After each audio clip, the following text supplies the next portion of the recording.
Hello, my name is Ben Keat and I'm just making a video to talk about some of the future realities we're hoping to enable with the program of Mosrus and SpaceTM in tandem. So what I'm trying to achieve at the moment, I'll let you in on where things are as I progress. I've set up a proxy server, and it's all based on my SpaceTM commodities server and website facilities. So in the main, proxy server configures directly with the universal channeling I've been doing to set up the realities of what SpaceTM is in the duality of its reality with the existing space infrastructure and the realm of Gloucestershire and the location where I live here, where I'm hoping to, as I've talked in my other videos, hoping to engender a reality whereby torsion field technology then transmits the light web and the reality of the universal birth in the location of Gloucestershire in the duality of how stars are formed, the reality in the landscape, the buildings, the plants, the people, everything will change and undergo a universal dimensional shift.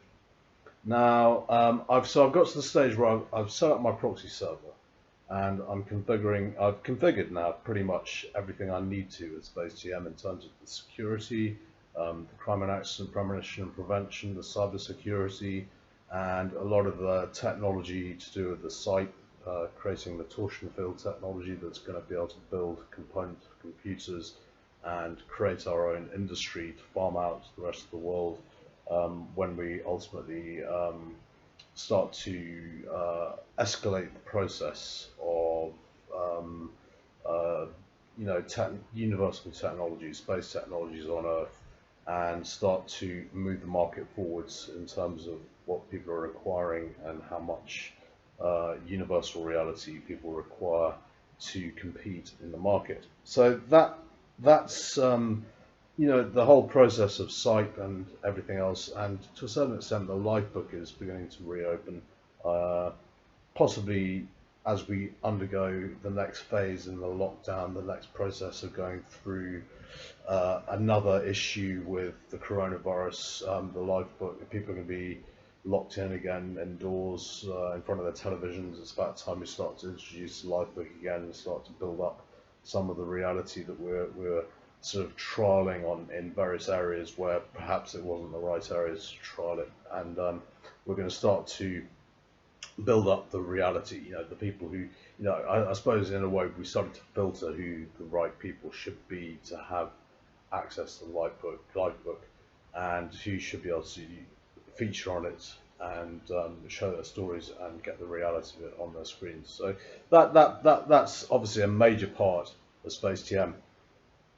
And the whole purpose is to channel the reality of Mosrus through SpaceTM. So if you like, SpaceTM is the proxy server. It's the server that hosts the website and facilitates the universal link up with Space Plus, which links to the reality of the universe and makes the connection between us in our duality with the universe. But we're hoping to go the extra mile here and start to bring about the fulfillment of Mosrus coming through the proxy to the reality that is set up around us here in our fifth dimensional. I don't know if you remember, I talked about it in the last video. I talked about the fifth dimensional stasis that we're in at the moment, where we're trapped inside a crystallized reality of what I call the fifth dimension, which I call the sort of like an occult type thing, where symbolic reality of the Cotswolds perhaps traps the universal reality that's come before in the Space Odyssey, that's gone into the creation and the whole cyber-dimensional escalation process towards the reality of the universal creation of Ina and Abel cities. So that process is well underway Like I said, all I needed to do was set up the proxies and start to filter that around the local area, creating the whole pack network in Gloucestershire, and then ultimately, the branch end of it, I suppose, would be to create profit for the realm, and the local area will start to integrate into the root technologies in the mobile phone companies through another other agents and people who are involved in this sort of process, possibly in other countries, and start to create the temporary art connections to build up profit, so that we can start to create an ambience where people are able to freely use the technology and share it with the people who need it most, while at the same time not overcharging the people who are being supplied this technology by phone companies almost automatically, if we can get the agreements through, and thereby bring about the whole universal reality, the whole potential of the universal reality, and possibly dropping the prices in phone bills. That's what we're hoping. So that's going to be the whole reality, the whole process of what we're linking up, getting the universal realities, the practices in place, and then setting up pack networks in the areas where certain tax have gone firm, committed to doing business with Gloucestershire, and setting up a network around them where they've got their own industry which starts to spin off and create its own technology and own version of what's going on for the Commonwealth of what Abel City is starting to set up. So that's where we are now. That's all going to be rigged up with the Christian AI, the Christian artificial intelligence, which is basically, it's going to be a long-term process, setting up the tax. But the primary purpose of setting up the packs in Gloucestershire is where I need them most, and in the surrounding areas, and surrounding counties will start to get packs and connected when we start to measure up and go firm with some of those businesses who want to get involved in the whole ethos of having a permanent connection to the core reality of what we're creating here. So the next level up. So as this crystal ceiling starts to shatter, and we start to get the reality of space commodities and technologies on Earth in Gloucestershire and the surrounding counties, then the next thing to do is start to build up a rapport with other networks in other locations, and at the same time create an existing reality in Gloucestershire that can move to a higher dimension, possibly the seventh dimension, when the universal, the space reality, the star formation, the galaxy formation, what is integral in our buildings and our landscapes and our people, everything will become the physical reality of Abel City, and the dimensional shift that causes the magnitude increase and the change in reality and everything else this will encompass. Remembering that Abel City is literally, it's a bridge between the past and the future. It's a bridge between the heavenly realities of the future and the technologically less advanced realities of the past, including the third world in current days, and certainly linking up more in mind with developing nations.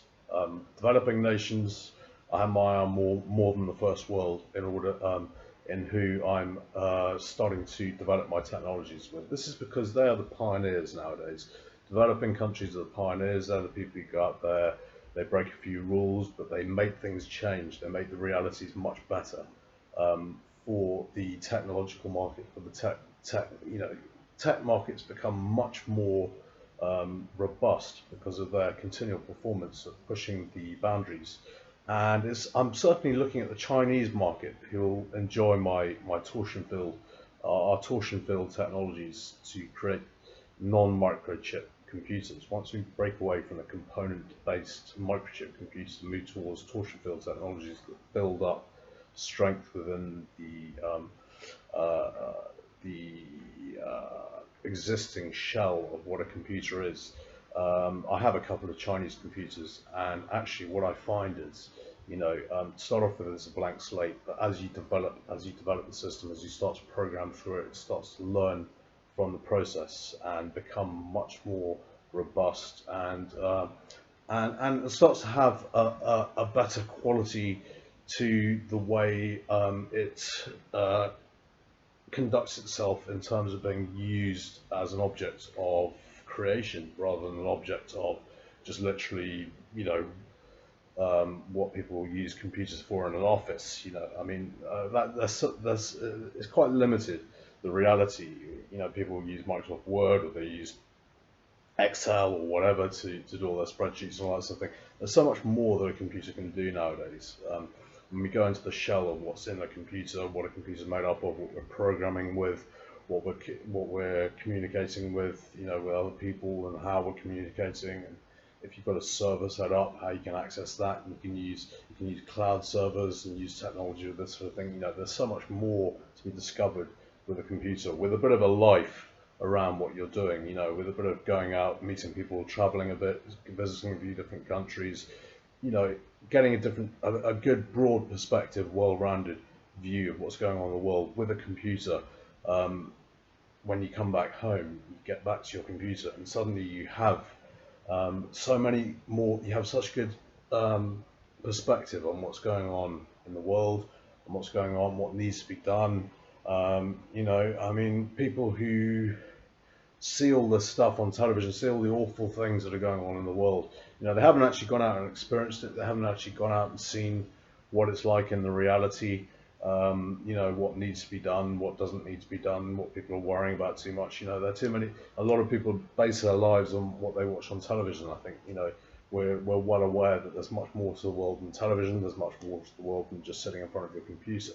But the actual physical reality of what you bring home to yourself, you can definitely get inscribed into your PIC, if you like, your primary interface console. If you're a Serif KADSR and you have one of these computers that are open to being, their reality changed through torsion field technologies, and the reality of SpaceDM through your proxy that you set up with us, or whatever it may be, that's automatically registered in it by the time you start to physically change the realities of root and the mobile phones and the infrastructure that we're setting up with that. So with these possibilities, what's actually going to happen is, people are going to be able to go away, get a broad scope on life, travel a bit, eat different food, meet different people, see the problems in the world, see the good things in the world, and come back and put some of that into the reality. Hopefully this will start to map out the Commonwealth and start to be able to put people in locations around the world where their thoughts are mainly leaning towards. So they'll start to, say, this is definitely where I want to be, or this is where I don't want to be. Or they may find that they find that they've got relations in a certain area, or they come from a certain area originally and they go back and visit those. I prefer people to go back to their roots, to be honest. I prefer people to say, I've got ancestry in this, or, even if it's a long time ago, you may have some connection for another reason. The world's so linked up in so many ways, you could probably go to Africa and find ancestry there, if you go deep enough.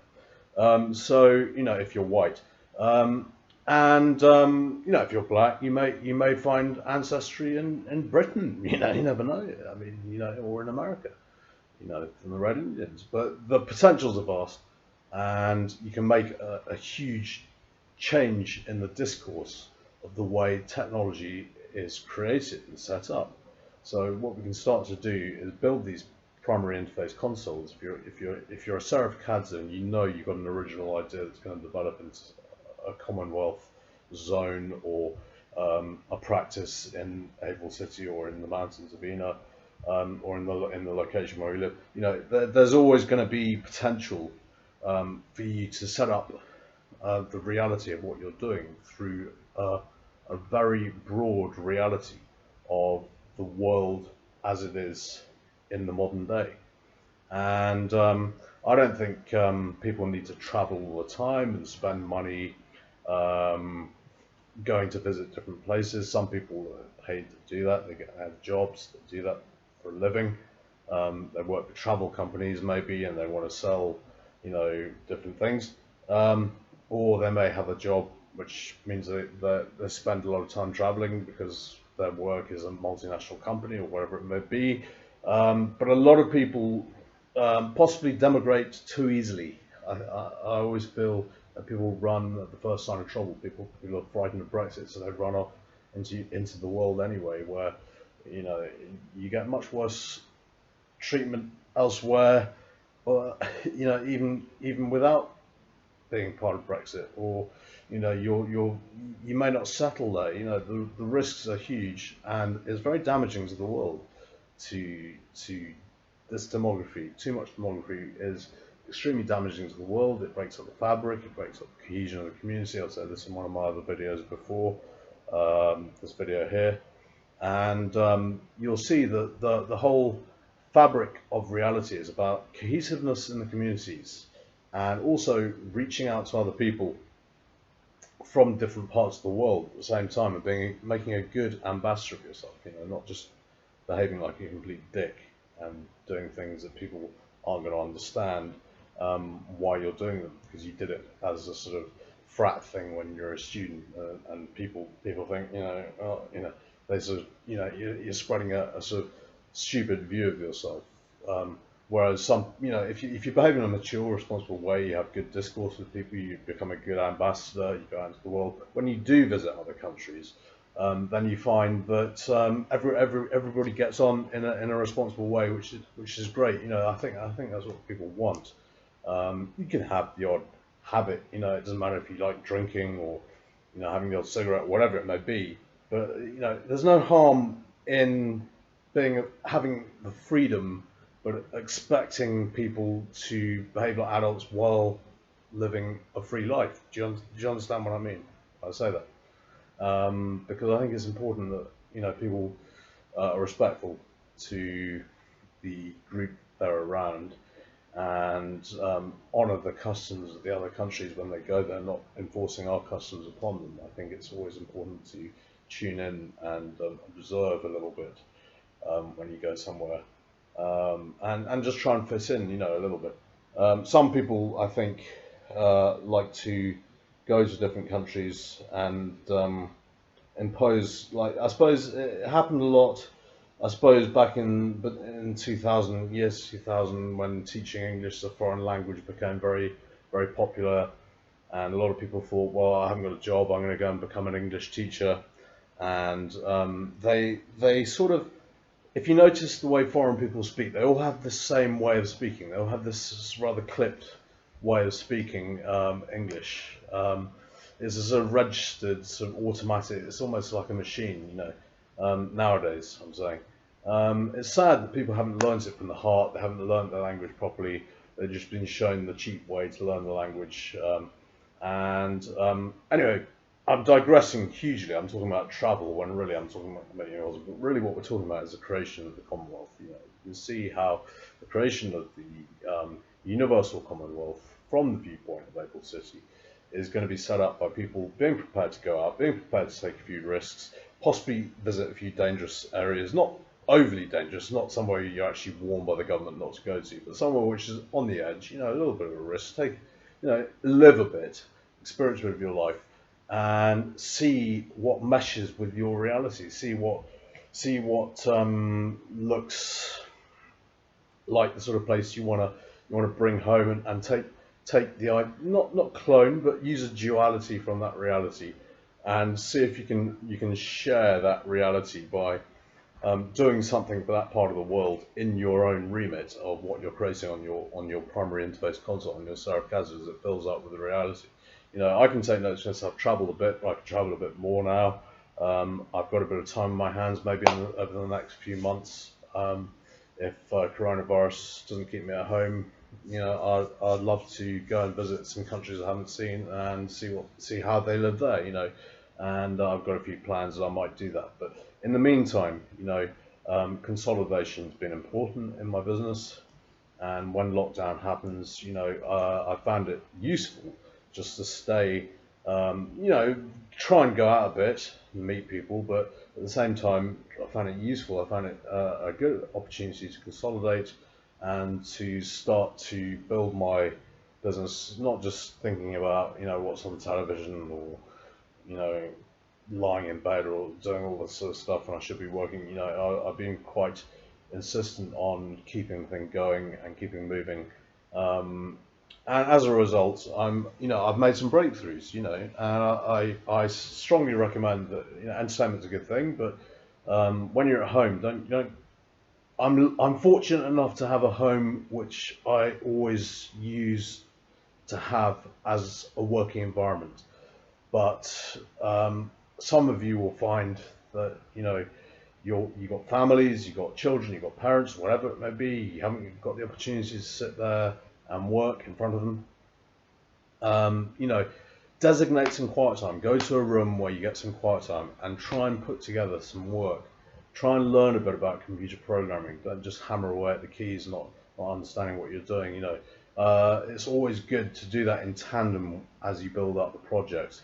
To a certain extent, it's going to mesh with the space program, the universal realities. If you're experiencing the same sort of things as I've been experiencing in my endeavors, it's going to mesh with all that and bring about the phenomena through the project as it develops itself into the reality of the fifth dimensional crystal seal. You start to have to. The only way to break through is by learning how to use a computer at root value, at command prompt or kernel value on your computer, where you start to get into it and start to program you learn a bit about computers that way. Even my mother, I think, could probably learn some very good technologies. She could learn how to use a computer really embedded, really get into it. I think she's got the capabilities of doing that, actually. She's learned a hell of a lot from me. I've told her pretty much everything about computing. I haven't told her about programming a computer, but I'd love to see how interested she'll get in that, because she's a very clever lady, and she's the sort of person that could probably learn a lot from programming computers. Learning more does nothing to harm your brain or your memory. The more you learn, the more you continue to learn, the more you keep your brain active, the more your brain develops and you start to become a stronger, more potent human being. And the more you know, the stronger you become. Is when people start to give up and start to lose the thread. I mean, even my father, God rest his soul, before he died, was very into racing. He was very into racing, and that kept him going. He kept his mind very active, plotting what his next move would be on the races. He had an agenda there. He obviously wanted to win a bit on the horses, but he did it in such a way that it kept him. He had dementia mildly, but it didn't resurface. It didn't get any worse after 10 years. He had a check 10 years later after his first check, and it hadn't regressed. And he kept his brain active, and I've been keeping him active in interesting conversation and all that sort of thing, and letting him recount all his memories to me and all that sort of thing. Let the guy talk and all that. Look after your elders. You've got to let them talk. You've got to let them use their intelligence. Don't belittle them. Don't treat them like children. They hate that. Let them really sort of speak for themselves. Listen to their stories. I learned so much from my father, and I learned so much from my older friends. Some of my old age friends who I go around on the sofa. I always get on well with them. I think it's good to keep older friends, and we've all been guilty of that. But don't lose touch with your youth as well, because it's one of the most important things I learned after going to Paris and spending some time there, is that I'd sort of lost touch with my youth. I'd become a bit of a stick in the mud at some point, because basically I wasn't hiding from reality.